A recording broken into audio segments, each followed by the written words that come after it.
आप बिलीव करेंगे कि आईएमटी खरखोदा में 2.5 लाख से ज़्यादा लोगों की ज़रूरत है जो काम करने वाले बंदे होंगे। 800 एकड़ आपका मारुति का है, 100 एकड़ या उससे थोड़ा ज़्यादा आपका सुजुकी का 2 व्हीलर ऑटोमोबाइल है। आप देखिए कि जितनी बड़ी कंपनियां, चाहे वो JBL हो, चाहे मदरसन सुमी हो, चाहे कृष्णा मोटर हो, चाहे वो योनो मिंडा हो, नाम लीजिए, सारी की सारी एंसिलरीज कंपनी है। बहुत सारी कंपनियां अभी अपने आप को इंटरेस्ट भी शो कर दिया है कि मुझे वहाँ पे सेटअप करना है। हरियाणा सरकार थोड़ा सा सुस्त है यहाँ पे। वो क्या करेगा ना कि पहले सब कुछ होगा फिर हम काम करेंगे। आज भी गुड़गांव इस चीज़ पे सफ़र कर रहे हैं। पॉलिसी में कमी है। आँख पे कपड़ा बांधे और हाथ में पत्थर ले लीजिए, और जिस एरिया में फेंकेगा ना 10 साल 15 साल बाद ना वो प्रॉपर्टी का जो जहाँ पे भी वो पत्थर गिरा है ना उसका रेट बढ़ ही जाता है। देखिए सबसे बड़ी बात क्या है ना कि हमारे इन्वेस्टर को क्या चाहिए भाई, पैसे से पैसा बनाना चाहिए। एक मेरे कस्टमर है, वो डॉक्टर है, वो पता है वो बहुत सारा प्रॉपर्टी लेते हैं। वो बोलते हैं कि मैं अपना बच्चा पैदा कर रहा हूँ ताकि बुढ़ापे में मेरा काम आए।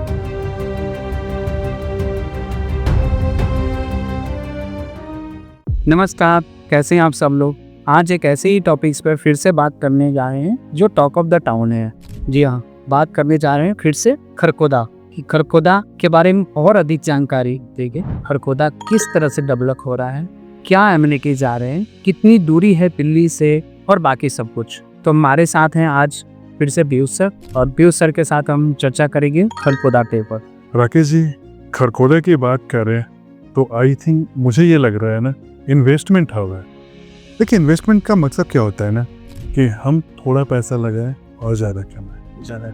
अगस्त 2022 से पहले ना खरखोदा को ना कोई नहीं जानता था, इसलिए कि देखिए हुआ क्या ना कि मारुति को अपना एक प्लान बैठाना था। आईएमटी मानेसर में जो प्लान था उससे बड़ा प्लान बैठाना था, तो वो जगह ढूंढ रहा था।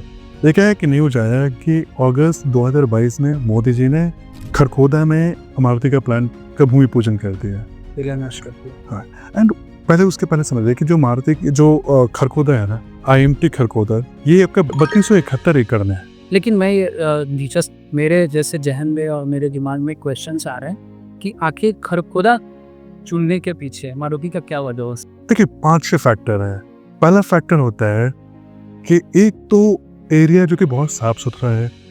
तो खरखोदा एक गांव था, उसके आसपास में लगे हुए गांव थे ना वो गोपालपुर और पिपली थे। बाकी एरिया एकदम साफ सुथरा है, कोई और गांव है ही नहीं। एक होता है कि गांव के बीच में ना किसी पीछे से होता है, वो यहाँ पे नहीं था, एकदम साफ सुथरा जमीन मिला। और दूसरी वजह मुझे जहाँ तक समझ आता है कि गुड़गांव से भी नजदीक, दिल्ली एनसीआर के एनसीआर ही है। देखिए सोनीपत जो डिस्ट्रिक्ट है उसी में खरखोदा की जगह है। जब वहाँ पे 3271 एरिया का जो एकड़ एरिया सरकार ने एक्वायर किया आईएमटी के नाम पे, आप बिलीव करेंगे जो वहाँ के लोकल लोग थे ना उनको मुआवजा मिला। तो सडन क्या होना है कि उनका लाइफस्टाइल जो चेंज हो गया। मान लीजिए कि आज किसी के पास 10 लाख रुपए भी नहीं है, सडन उनका जमीन एक्वायर हो गया, किसी को 5 करोड़ किसी को 10 करोड़ मिला, तो उससे तो उनका लाइफस्टाइल तो बदल गया ना। देखिए पैसा से ना जीने का तरीका बदलता है। जो कम पैसे वाले लोग थे, जो बहुत गरीब टाइप के लोग थे ना, उनके यहाँ भी ना उनका लाइफस्टाइल चेंज हुआ। चेंज कैसे हुआ कि जब हम 3271 एकड़ के एरिया में कोई भी इंडस्ट्री प्लानिंग होता है तो भाई इंडस्ट्री को सेटअप करने के लिए भी तो मजदूर लगते हैं ना। सपोज क्या मारुति का 800 एकड़ का प्लांट लगा तो उसको बनाने के लिए मजदूर तो लगे होंगे ना, उसको भी तो असेंबल किया गया हो ना प्लांट को। तो उसको लाने के लिए भी तो वहाँ के लोकल लोग तो नहीं होंगे ना, ऑफिस से बाहर के लोग आए होंगे।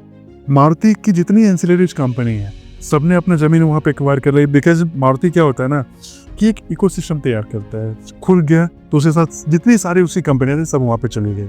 तो वहाँ पे कंपनी को सेटअप करने के लिए भी तो नया मतलब नए लोगों की जरूरत थी ना भाई, उसको भी स्पेशलाइज्ड लोग चाहिए थे।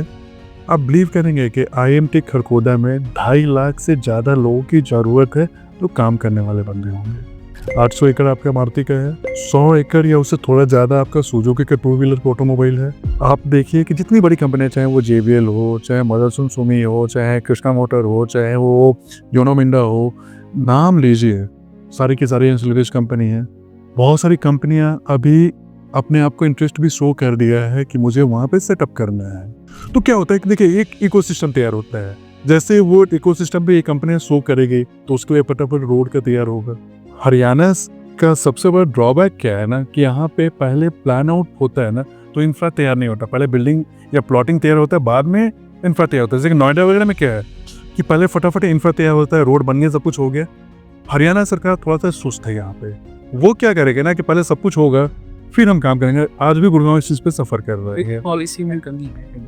सो पॉलिसी है, पहले इंफ्रा तैयार ही नहीं होता यहाँ पे, पहले चीज़ें तैयार होती है, बाद में इंफ्रा तैयार होता है। लेकिन जहाँ तक लग रहा है कि मुझे जो हाल गुड़गांव का हुआ था, कहीं आने वाले 4-5 सालों में खरखौदा का भी वही 4 साल बहुत बोल रहे हैं आप, 2 साल।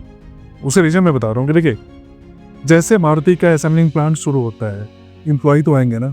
देखिए, एक जब 2-2.5 लाख लोग आएंगे तो ये कौन लोग होंगे? वो खरखोदा के लोकल लोग तो होंगे नहीं, ये तो बाहर के लोग आएंगे ना, देश से विदेश से सब जगह से लोग होंगे। जब ये लोग आएंगे तो इनको तैयार करने के लिए एक इकोसिस्टम तैयार होता है। उसका इम्पैक्ट ये हुआ है कि खरखोदा को ना सेक्टर में डिवाइड कर दिया गया है। IMT खरखोदा के साथ ना पूरा एरिया सेक्टर में डिवाइड हो गया है, जहाँ पे आपका रेजिडेंशियल, कमर्शियल, पब्लिक यूटिलिटी जितना आप सोच सकते हैं ना, सब कुछ आ गया है, प्लान है। जो आपका सेक्टर डिवाइडिंग रोड होगा वो भी 60 मीटर का रोड होगा, 12-12 मीटर का सर्विस लेन होगा। सेक्टर के अंदर जो भी आपके रोड होंगे ना, वो 24 मीटर, 12 मीटर, जो DDGFI का प्लॉट आ रहा है वहाँ पे 9 मीटर के तैयार हो गए। जब वहाँ पे कमर्शियल ब्लॉक बनाया जा रहा है, अब मैप पे देखिएगा तो ब्लू रंग का जो आपको दिख रहा है ना, ये कमर्शियल ब्लॉक है। ये भी आपका जितना कमर्शियल एक्टिविटी है, लाइक रेस्टोरेंट, हॉस्पिटल, स्कूल, सब कुछ यहाँ पे आ गए। एक इसमें देखिए पब्लिक यूटिलिटी एरिया है। तो जो आप सोच सकते हैं ना, एक शहर को तैयार करने के लिए ये पूरा का पूरा प्लानिंग हो चुका है। अब जैसे लोग आएंगे, आप बिलीव नहीं करेंगे कि अभी एक मेरे जानने वाले हैं, नेक्स्ट्रा सिटी के ऑनर हैं, उनसे बात हो रही थी। उन्होंने क्या बोला है कि लोग 150 गज के प्लॉट पे रेंटल 1.5 से 2 लाख रुपए महीने के कमा रहे हैं। हमने पूछा कि सर ये कैसी बातें कर रहे हो आप?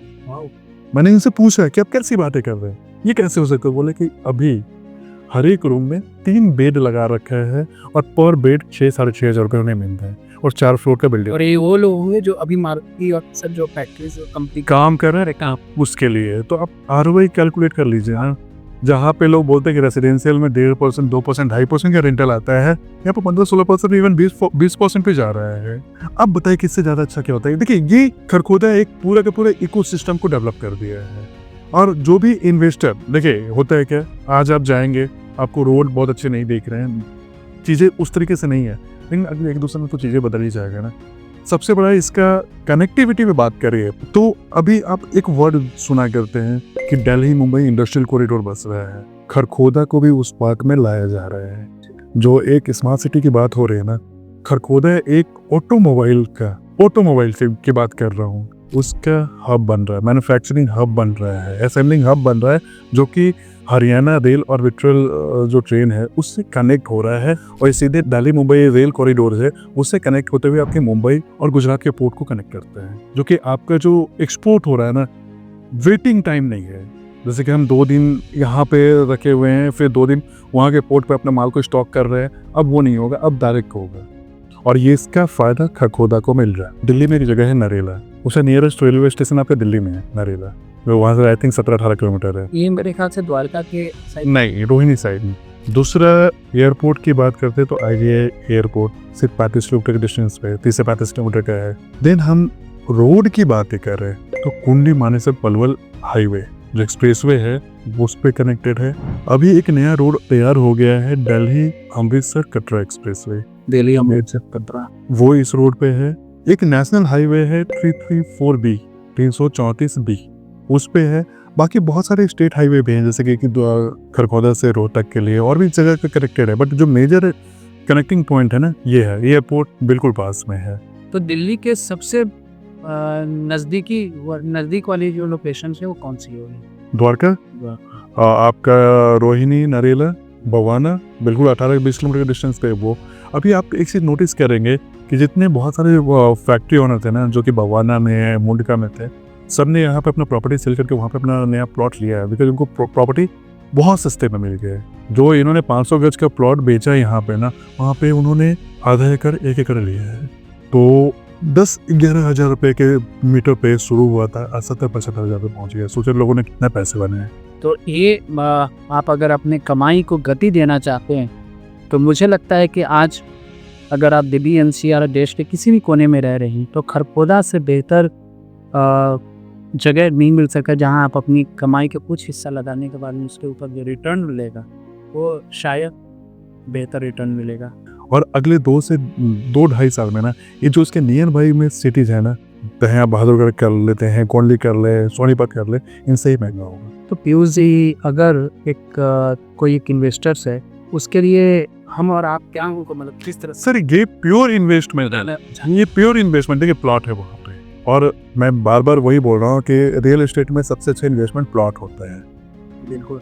एंड आप यहाँ पे प्लॉट उठा करके लेकर रखते हैं, अभी आपको टाइम भी मिल जाएगा, बिकॉज वो सिटी डेवलपिंग है, तो आपको पेमेंट प्लान के लिए टाइम भी मिल जाता है। चाहे हम किसी का भी बात करें, आपको टाइम मिल जाएगा। दूसरी बात ये है कि हम इन्वेस्ट में देखिए 2 तरीके का इन्वेस्टमेंट होता है।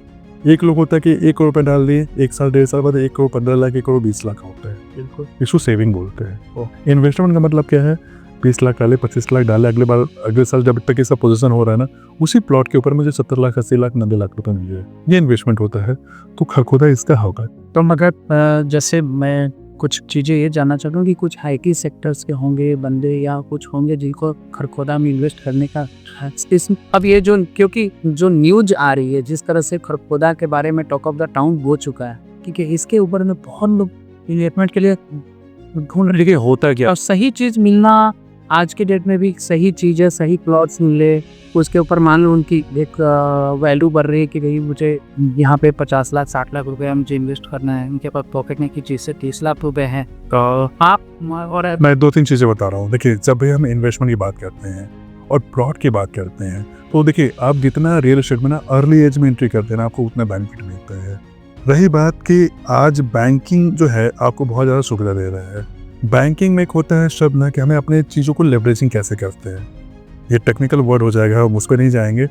हमें बैंक जब लोन दे रहा है, लोन का इंटरेस्ट 9%, 8.5-9.5% का हो रहा है, तो मुझे इससे सस्ता चीज़ें और कहाँ मिलेगा? मैं लोन का यूज़ क्यों नहीं करूँ? प्लॉट के ऊपर तो आपको लोन मिल रहा है ना। और देखिए, हमारे ना बड़े बुजुर्ग बोला करते थे कि जब आप इन्वेस्टमेंट की बात करते हैं ना, आँख पे कपड़ा बांधे और हाथ में पत्थर ले लीजिए, और जिस एरिया में फेंकेगा ना 10 साल 15 साल बाद ना वो प्रॉपर्टी का जो जहाँ पे भी वो पत्थर गिरा है ना, उसका रेट बढ़ ही जाता है। बहुत अच्छी बात कहा पीयूष जी ने कि हमें किस तरह से प्रॉपर्टी चूज करनी चाहिए। एंड या देखिए, सबसे बड़ी बात क्या है ना कि हमारे इन्वेस्टर को क्या चाहिए भाई, पैसे से पैसा बनाना चाहिए। एक मेरे कस्टमर है, वो डॉक्टर है, वो पता है वो बहुत सारा प्रॉपर्टी लेते हैं। वो बोलते हैं कि मैं अपना बच्चा पैदा कर रहा हूँ ताकि बुढ़ापे में मेरा काम आए। ये वो सारे प्रॉपर्टीज ही होते हैं।